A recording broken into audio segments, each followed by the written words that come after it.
Hi, my name's Meredith Adams. Hi, my name's Francesca. And this is Put It on the Table.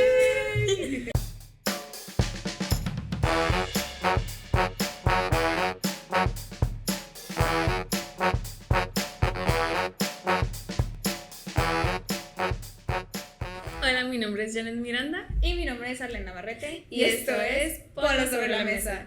Como pudieron escuchar y ver, este es un episodio un poco diferente. De hecho, no estamos en el lugar donde usualmente estamos. Quisimos hacer algo especial Sí. para unas invitadas Muy especiales.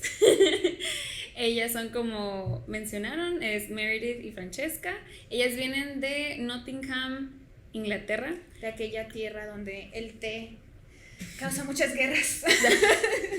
Sí.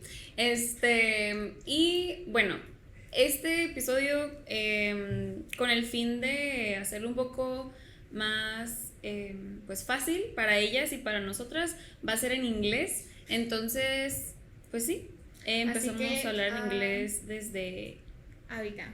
now. Así que una disculpa para aquellos que no regresen la siguiente semana, por favor. Este es un contenido especial y veremos si más adelante agregamos subtítulos en español. Sí, muy bien. So, let's start. Welcome. Thank you for Thanks having for us. having So, us. just for some context, Meredith and Francesca are here as kind of like exchange students. Yeah. So Yeah. they've been visiting Mexico for a month now. Mm-hmm. You stopped at Mexico City, then Ensenada, and now finally the Mexicali. worst city of them all. No. Mexicali. Mexicali. The hottest of them all. You, Definitely the from what hottest. Yes. we've heard, you have your own personal business projects. Yeah, so we came here with the university to learn more about business abroad and in other countries as well. And Mexico was the country that we were sent to. Yeah. Yeah. So Yeah. you didn't choose between different No. countries. You were like, No. okay. So all the students that came here are all doing like a sandwich year. So they're doing a 4-year course with one in between where we are all trying to like develop our own individual business project. Yeah. And then our tutors came to us and we just said like, do you want to go to Mexico? And we were like, sure. Yeah. When's my flight? And we went to Mexico City first. And that was incredible. Yeah. Like, never experienced anything like that in my life. It's very hectic. Oh my gosh, so hectic. Yes. Extremely busy. Yeah. And warm. You did tell me like you come from technically a small town in England. Yeah, so I come from a place called Stroud. Big up Stroud. All the viewers out there watching from Stroud. From 733 Yeah. viewers. Stroud. And it is like a very small town in the Cotswolds, which is where I'm from. And Jessica, do you want to say where you I come from? from Norwich, which is a small town in Norfolk, which is the other side of where you live, Yeah. but also very small, just, nothing in comparison. Nothing in comparison to Mexico City. Yeah. So it's like a huge culture shock. Yeah. And like coming straight at you. Yeah. Because, in England, you can sort of walk everywhere. Oh, you Yeah. can't walk here. You Here get it's not- run over. I'm sorry. Yeah, no, that's true. Yeah, that's true. It's not even like, for bikes. But for walker bikes. friendly. No, Yes, and no. crossing the road in Mexico City was a challenge in itself. Oh yeah, that was like a shock. As soon as we got there, we were all just like, Oh God, where do we go? Where do we go? You just like run across the street. Yeah. Yes. You talked about having you're developing your brands or your business. Can you talk about that for a little bit? So we have quite a similar business concept, Okay. even though we're not in business together. Oh, okay. We both have They're separate brands. separate Yeah. brands with sort of similar morals, I'd say.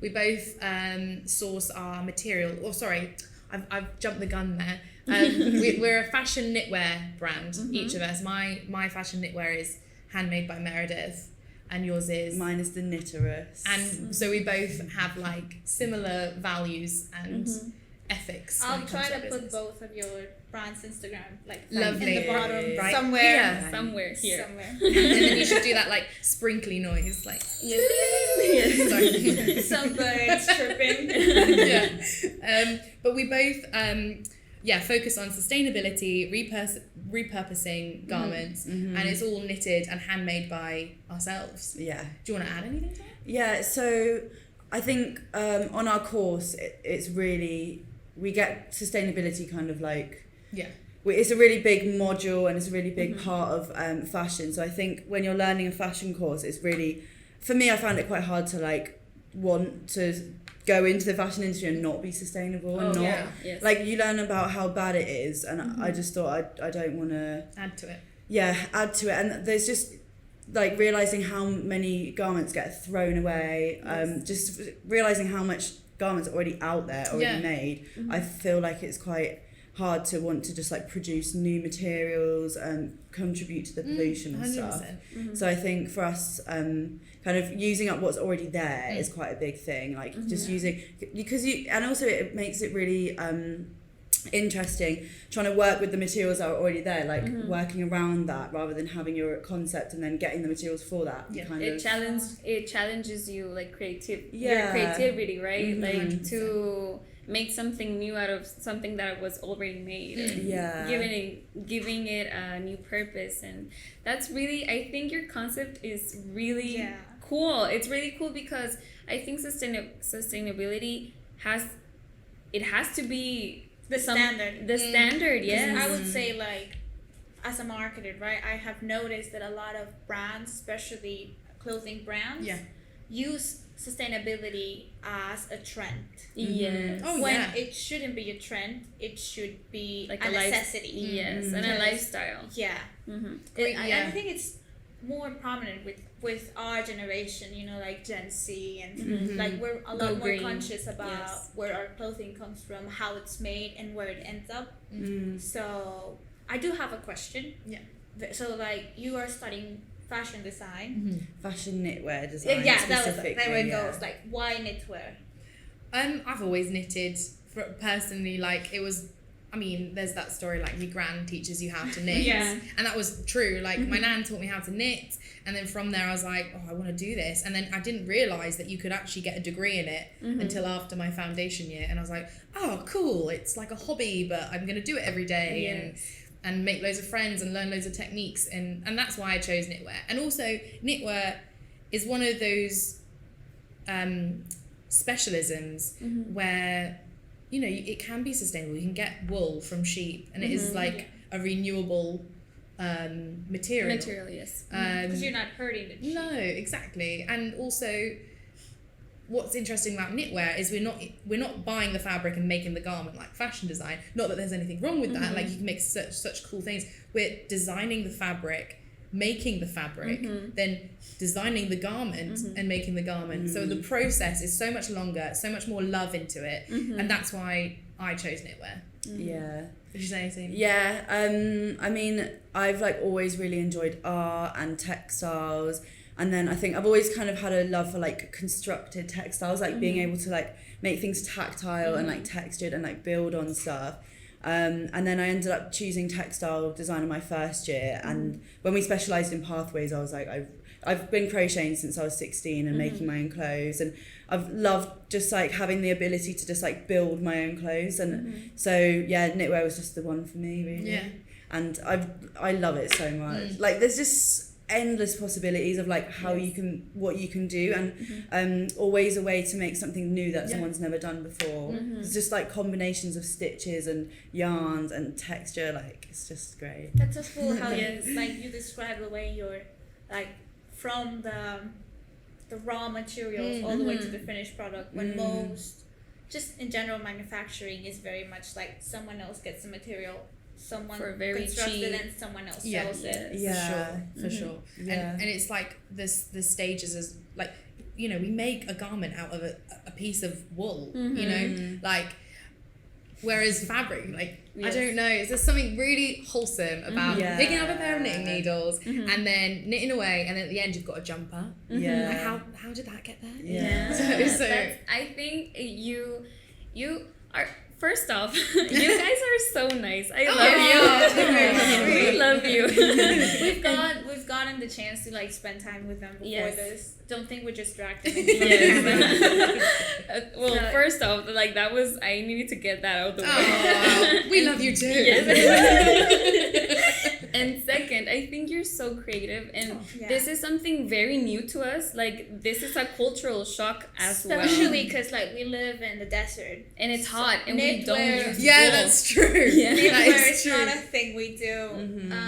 But like I'll try to put some examples of before and or after this with your work, because it's really amazing. It's not it's not something you go to a store and you just find. No, just in a hanger. It's very personal. Yes, it's very like personal and specific and individual. It's like a very. It's like all clothing in a way. It's a piece of artwork, but it does feel like a unique piece of artwork. Yes, that was. I think that's what we need. We need to have individualism back. Yes. Like everything that is manufactured and churned out, everyone's a copy of a copy of a copy, which I learned in a marketing lesson.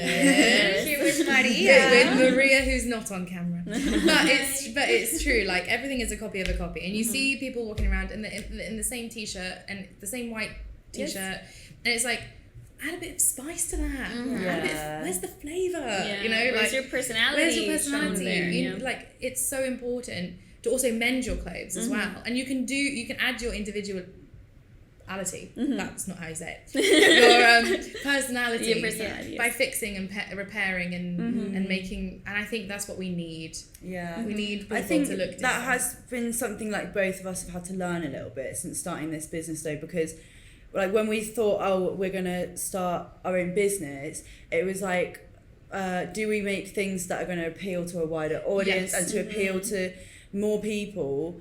But then realising actually no, that's not really how you get noticed or seen, because on the one hand you want more people to be more likely to buy your product, but then actually it's so nice to just be able to design what you would wear yourself and kind of design with your aesthetic in mind and see how people react to that. And like you said, like being like a piece of artwork, like if you were an artist you would paint what you wanted to paint and what you see, and if you can like translate that into knitwear, your aesthetic, your I don't know, and then I think people are looking for that like individuality rather than because when we've had business talks, it's often been, you need to identify your customer and then tailor your product to them. Don't be afraid to change it. You've got to make it fit in. But I think actually it's been hard to like not listen to that. But I'm actually thinking, you know what? I think in our scenario that isn't really what we need to do, because if you blend in and tailor it to the customer, it's not, because there's so many knitwear artists out there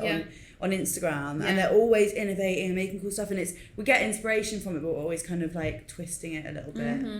Yes. Well, I think in your case it's different because it's not the same as just a product. Like I said before, it's a piece of art, and as designers, and not just for knitwear, just designers in general, you need to have a proposal. Like, what do you bring to the table that no one else has brought before? And that's how you get innovators, right? Like Versace, like Oh, I wish. But like they were visionaries. Alexander McQueen, like they started and they got noticed because of how different their designs were. Or have you seen, I'm sorry, I don't know the name of the designer, but Doja Cat has discovered a lot of designers. Gato Esparro. Okay, him. I'm sorry, I'm really into fashion.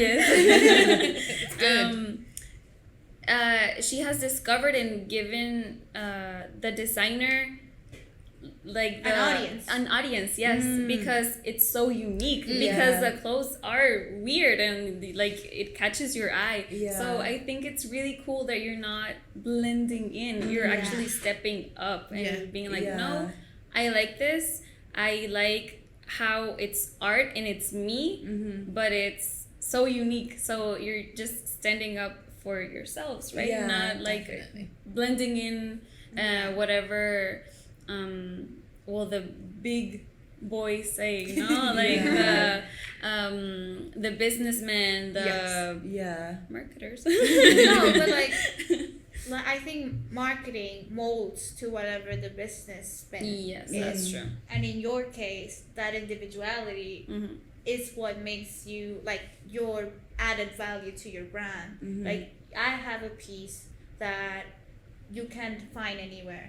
And that's like, okay, I want that specific piece. I'm gonna buy from Meredith. And that is also the nice thing about using second-hand materials. Is like once it's gone. We only have a limited number stock of them, what we get. And it's nice, even just like sourcing the materials, like you know, being able to go to like charity shops and second-hand shops and finding really interesting yarns. I mean, like, okay, I might only be able to she does love a so button. I recently got an obsession with like vintage buttons and stuff. We went to a shop in Ensenada actually that just had like loads of like these buttons, and it was so random. They had all these like buckles and stuff, and we got loads for, because it's like each garment's gonna have these like Victorian buttons on it, and like little bits that you can add that makes it one of a kind. It's just really nice. Okay, so by repurposing, you mean like you take an already existing garment, you can do that. That is undo it, and then reuse definitely them. Even like no, sorry, because I was like, but you can but also in the UK you do, when you go into charity shops or thrift shops, there are like stacks of wool that say ladies have gotten rid of, that they don't want the colours, or they're no and you can, I guess it's more covered over there because they got cold weather. So so that makes sense. So it's like so it's like second-hand yarns. And you can get them on eBay, like online as well. You can find second-hand yarns. I feel like they do that with fabrics too, like the scrap. Exactly. So it's quite nice getting that, knowing that it's just going to be in a charity shop for ages, and then turning it into something unique and that's so cool. I'm just like, wow. When she says repurposing, like, what does she mean? But you can, like, you know, you can get a thick jumper and then try and unravel it and make wool that way. That's something I'm yet to try. That sounds like a lot of hard work. There's definitely, but there is honestly literally so many like little things that you can do to like make sure that you're not like buying new yarn. Like for example, the repurposing of unraveling a jumper, you can get old woolen jumpers and like felt with them. So if you kind of wash wool, it goes into like a felted fabric where the fibers kind of, and you can like cut that up and then use it as like a fabric where you could like sew it together. Like a patch. Or even sort of like construct a jumper out of different patches. You can combine like woven fabrics with knitwear, so that's something I want to try, is like getting old clothes and maybe cutting up patches, crocheting around them and doing like patchwork with wovens, or having like pieces, maybe like a bra bit that was woven with like a knitted dress coming off it. Like there's just so many different ways that you can repurpose old materials, and it's really exciting. And we need to repurpose. Because you can't keep making new things all the time. Like, just to throw some stats out there, 10,000 items of clothing get sent to landfill every 5 minutes from the UK alone. So that's a lot of waste, like ending up in landfill. So you can't keep making if it's just going to keep piling up somewhere. And I know you smile because I love that statistic. She was there like, I've heard that one before. She brought numbers. She came from there. So the numbers. That's a lot. Very every 5 surprising. minutes. You know what you should do is figure out how long this is, and then at the end be like, how many I'll totally do that. garments Like have gone to deflating pieces landfill. of garments were thrown away in the UK. Since this was recorded. I didn't do that. Chills. Well, I mean, That's a harsh truth. That is a harsh truth. I now I want to it's like the UK. I want to research how much is in Mexico. Yeah. Because I know we have a much denser population. So I guess that number is way bigger. No, and like, I don't know. I'm thinking like of all the countries. Yes, because all the people, like, for example, in the US, it's really common to like just throw everything because they consume a lot. A lot. So fast fashion hasn't stopped. It's not gonna slow down anytime soon. Unless people people need to know it's polluting the planet. You know, people always are shocked when they say, oh, fashion is one of the top polluters. You know, it's like, and it's not fashion. It's not fashion. It's fast fashion. It's fast fashion, and that's why we want to slow down. Fast fashion. One jumper at a time. And I will add the disclaimer, because a lot of people might be viewing this or hearing this and say like, well, like, how much can I pay for one jumper, like it's knitted by hand, and how many sweaters I can get from Zara, or something like that. And I would say, like, for like a piece of quality clothing, it's much better to just buy one for a high price. Yes, it's an investment instead of buying 10 very cheaply. That you're gonna throw away like in 2 years. Less than that, because some people use their clothing for even less than that. I think like the average in the United States is like 5 months. Like they change clothing. So bad. I'll try to put the actual like the real numbers, stats, but I do remember hearing it's not even a year.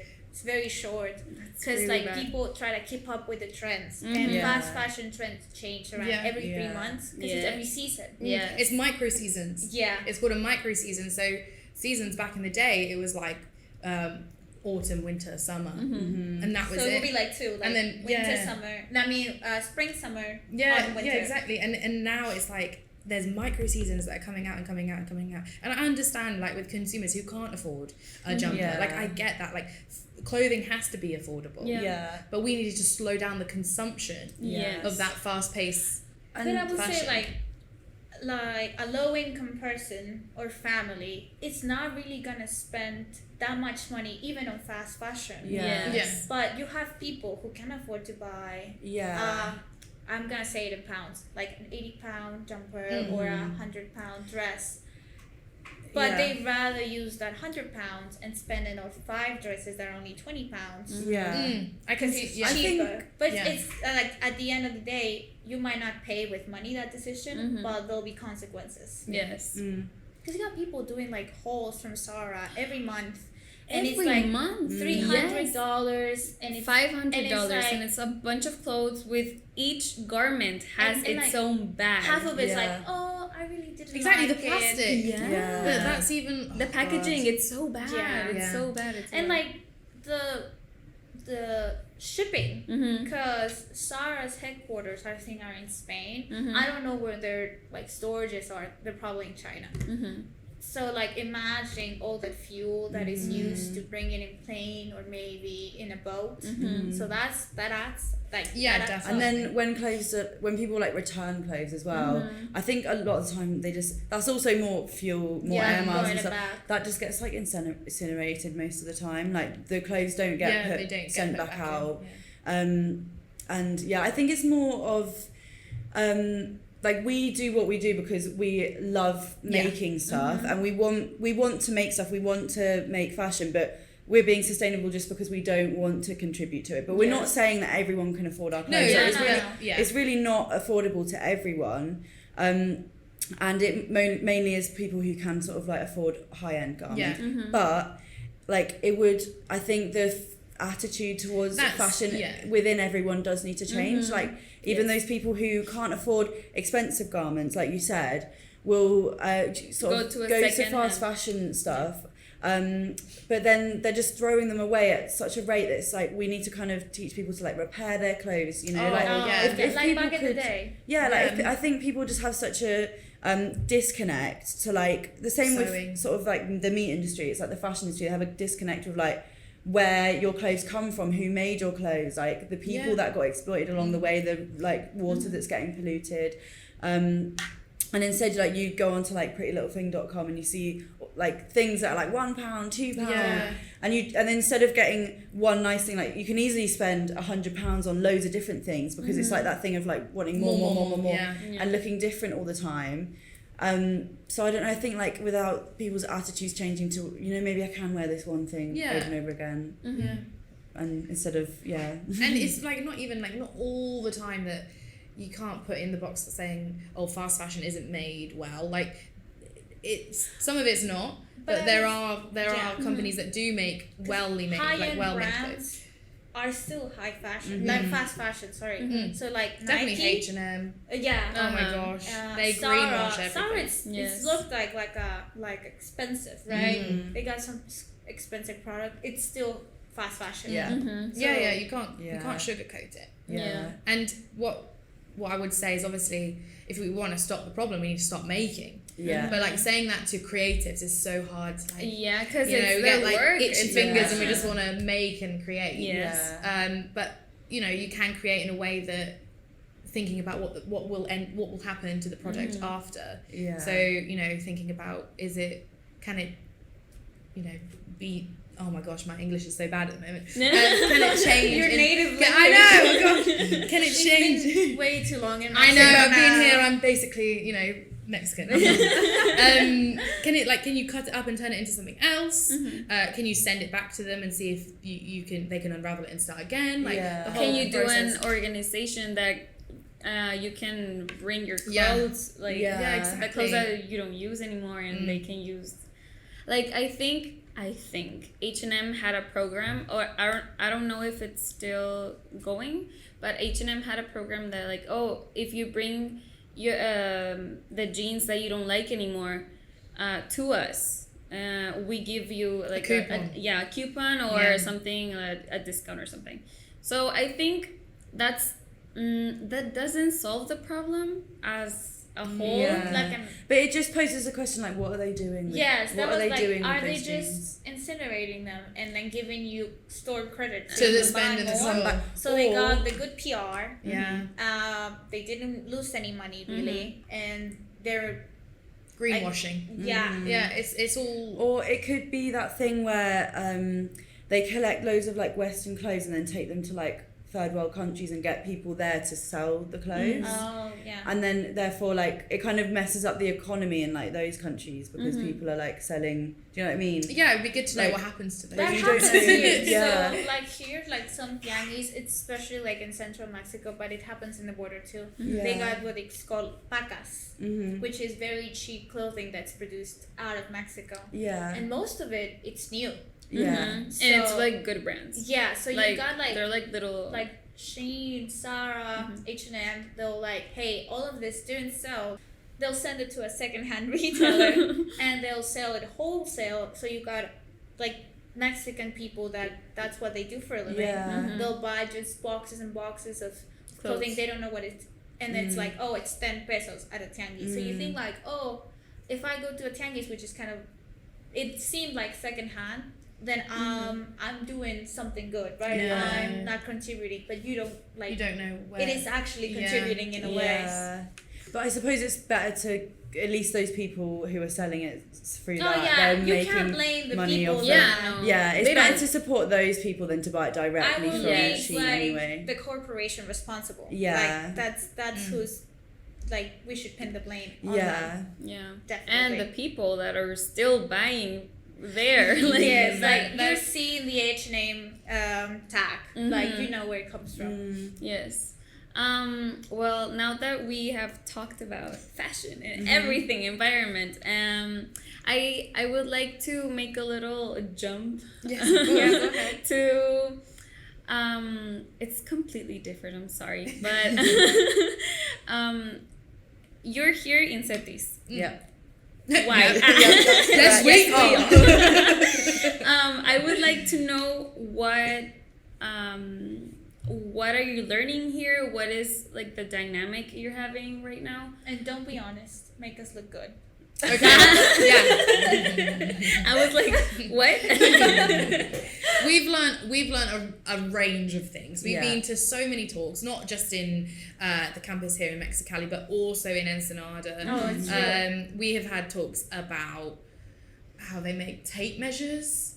Yeah, you weren't even I there wasn't for there, that. but they came back and like, we made tape measures. So we've been on industry A visits. journey. So we went we went to like a factory where they were making like DIY sort of like tools and stuff. Okay. And we got a free tape measure. We Yeah. had a look around the factory. So it's kind of giving us a taste of what it's like business to in run business in Mexico. Mexico. Okay. and also a lot of the lectures have been about like CETIS and like learning about the university and how the university works, and then like the kind of courses that you guys study here. It's more, I would say, it's more about like the university and what they And then also we've had quite a few lectures about like the Baja California region. Yeah, we've learned and, about- like, and the what is it? Baja Cali region. So like in how we trade across the border with America as well. We've had a couple of too social media and managing talks as well, and how we can. Yeah, they were really interesting. So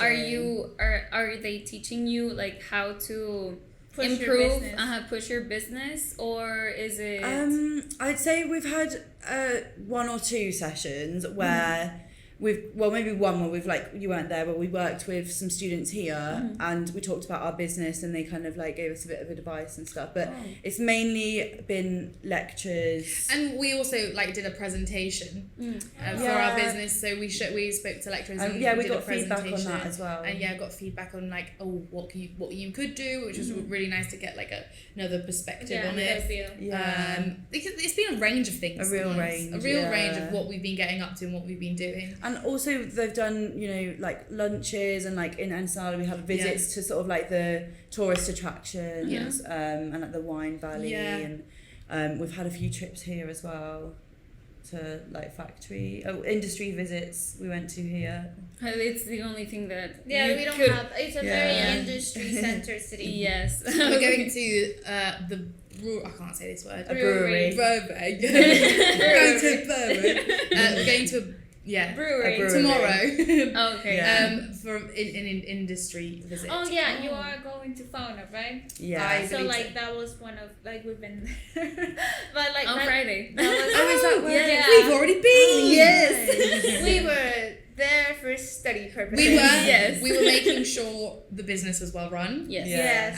And we're going back just to check you they're were doing product it. testing. Yeah, as well. I was in product testing. But yeah, that's what we've been getting up to. It's been amazing. And what I will say, like, everyone in Mexico have been so friendly and so accommodating and so chatty and so like happy to help. Yeah, we're and, very like, chatty. Yeah, even like there has been a barrier with the language from time to time. Well, most of the time, but everyone's still super like patient, and they'll realize that we're silly British people who don't know English, who don't know Spanish. You're not silly to us. We're not. It's not like But that. we have also learned a few. Fresas? Fresa. Oh my god. But Por favor. Por favor. ¿Dónde está el baño? What else can I say? Buenas noches. Yeah, buenas noches. Buenos días. I taught you that word so many times. Hola. Adios. There's a range of words. Yeah. Le cuenta. Such I was like, what? Oh, did we not say that? No, Yes. I just deaf. No, yes, 1, 2. The context. I was like, what? I have like a question. So, like as you said, you've been seeing Mexico, very different cities, like the 3 cities you've been there. As an artist, both of you, have you been like inspired? Like you've taken something like this really changed my path, or it got my creative juices flowing. Everything. Absolutely, yeah. Yeah, everything is inspiring. Everything is good for the sketchbook. Everything is good for designing. Yeah. Everything is so bright here and colourful and sunny. And hot. There's been like, I found the buildings really interesting. Yeah. There's a lot of like, the architecture here is like so different to the buildings at home, and it's just a lot more like decorative and ornate. Yeah, and very it has baroque. There's a lot of like curvy like shapes in it, and then the like, tiles. Oh my gosh. Yeah. I love the tiles here. That sounds really nerdy, but like they're so beautiful. And Oh, you mean like those tiles that have the blue in it? Yeah. Azulejos. Yeah. So everything is pretty. Yeah, and the palm plants. trees. Yeah. I sit whenever we're traveling anywhere. I know it sounds really exciting. I sit and look out the window and just look at the palm trees. Like they're so, because in England you don't get palm trees. You've got like, what's the most common tree you can get? Probably like a oak or a birch tree. They're not the ones. Like Britain's like the weird. Like out of all the islands, like Britain's like the odd one out. Yeah, it is an oddball country. Yeah. But I love it. Yes, we love it. Yeah, we do. Do you have another question? I don't have any more questions. Do you have questions for us? Yeah, maybe you want to hear something about it. Should we go for a drink now? Wait until we cut. Meredith. I'm joking. No, I don't. I think So she's not interested in our lives. She's not interested in our lives. No, I think because I think it's hard because we obviously know you. We've got to know you off camera and off the podcast. But what do you think of us? As in, like, what do you think has been the most interesting learning about from us? Really, like, I don't want to like center you guys around that one, or like that only thing, but your knitwear, because like we talked before, it's very shocking. It's really cool. It's like my grandma knits, right? But it's baby clothing, because babies get cold, you see. Like adults don't really use knitwear very often. So it's been amazing because you're not designing grandma's knitwear. You're doing like something fresh and something young. And I like, again, I'll probably be showing like some of your work around here. But like I really love the proposal you have. It's like it's cute, but it's hip, but it's cool, and it's just and it's unique. It's like unique, like I've said and before. It's green. Yeah, Like, and that's the most amazing part, because you like. Yes. I'm trying, like we said before, to be more aware of the clothing that I buy, because I really like fashion. Yes. And I have a good budget, but I don't have like high-end designer brand budget, right? So like trying to find good places to get high quality clothing that are sustainable, that are eco-aware, let's say, not just eco-friendly, because everyone can call it eco-friendly, but it's eco-aware, like they're actively trying to suppress the damage they're doing to the environment. And I think both of your brands really embrace that. Yes. And it's really amazing, and it shows like in the rest of your personality, because you're both vegetarian vegan.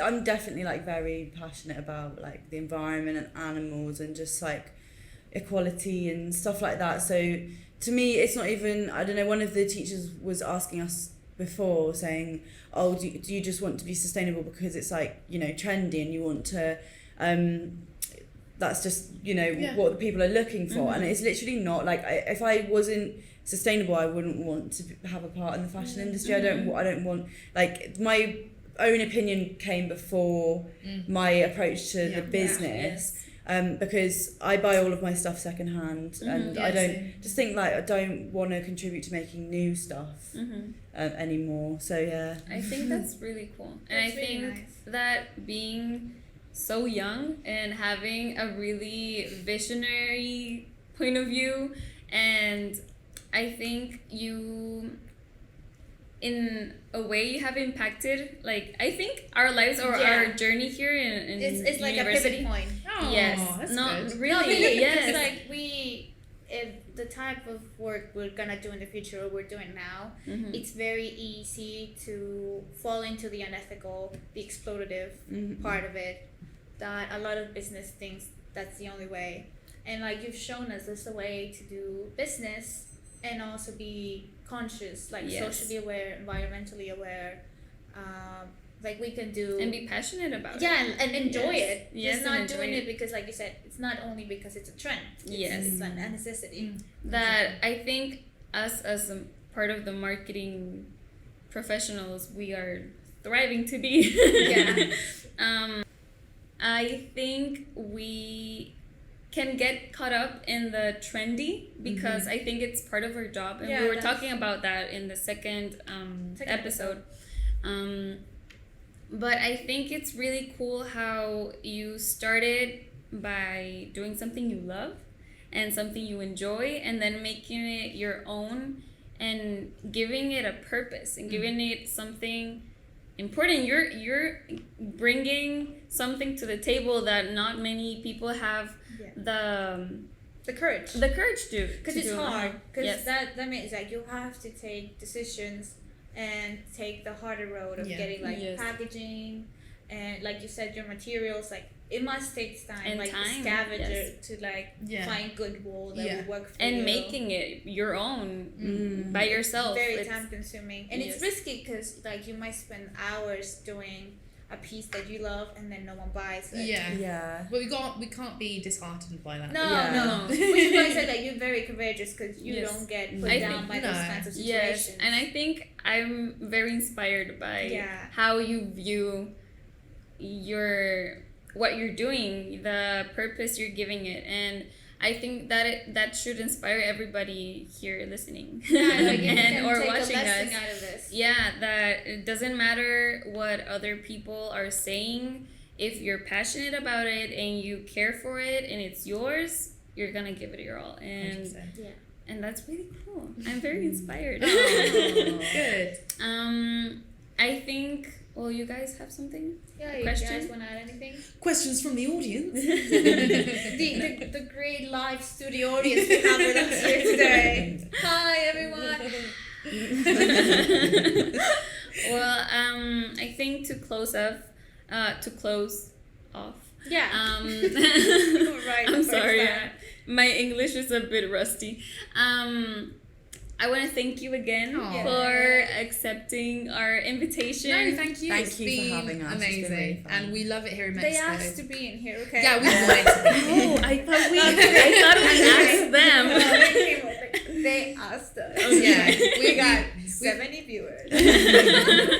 But we have had an amazing time here in Mexico. We made so many lovely friends. Yeah. It's been challenging at times, like, but I'm Here we just are. very grateful for your country of like Yeah. accepting us, teaching us new stuff, like just being super nice, and we've learned lots that we would never have done if we never Yeah. came here. yeah, exactly. So I want to say thank you and thank you, Mexico. Yeah, thanks Mexico. Well, I think this has been it. Let's close off putting on the table. Don't forget to follow us on all of our social media, which is at Ponlo Sobre la Mesa and at mercala.cetis. Yes. And tune in for next week's episode, which Ya va a is ser en going- español. Yeah, va a ser en español la próxima vez, una disculpa. Español. Yes. Nos vemos y Que se lo pasen muy bien. que se la pasen muy bien. Espero lo hayan disfrutado y nos vemos en el siguiente episodio. Bye. Adios. Here are some facts about the fast fashion impact. During the course of this video, 85,000 garments got sent to a landfill in the UK alone. 3.7 billion tons of textile residue is produced just in Mexico City, and only 1% of that is recycled. A piece of clothing is worn on average 120 times globally. For obvious reasons, more developed countries have much lower rates on average.